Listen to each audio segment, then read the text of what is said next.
અને પાવડા તેલ એડ કરીશું.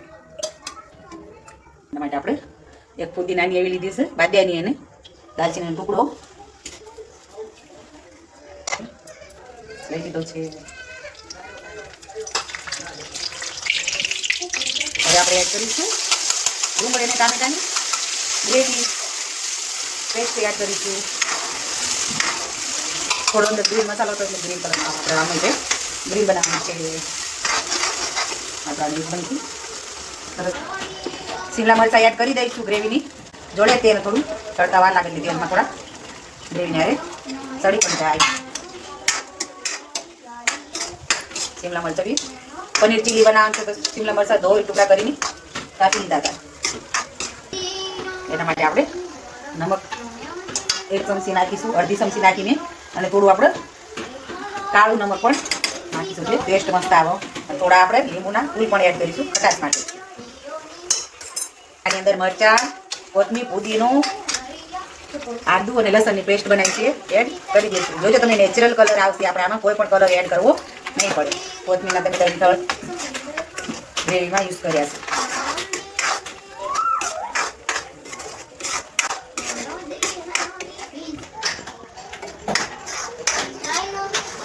અને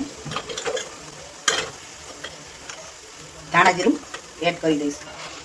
ગ્રીન પનીર બનાવીશું એટલે લાલ મરચાંનો યુઝ નહીં કરીએ.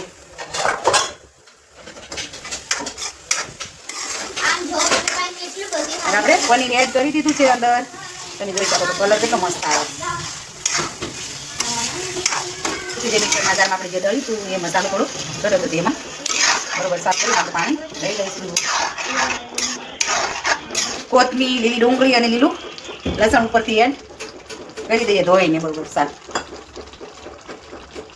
તમે જોઈ શકો છો આપણે પનીર ચીલી બનીને તૈયાર થઈ ગયું છે. તો હવે આપણે એને ટ્રાન્સફર કરી લઈશું એક સારા વાસણમાં. તમે જોઈ શકો છો, લાઈક જોઈ શકો છો.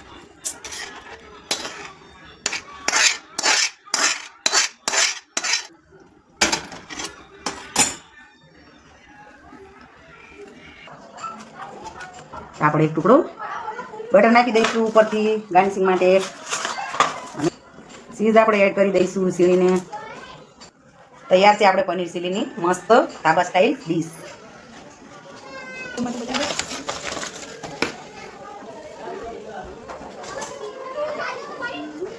ચલો મિત્રો, જય માતાજી. તો આજે આપણે બનાવશું પનીર ચીલી. ચલો આવી જાઓ.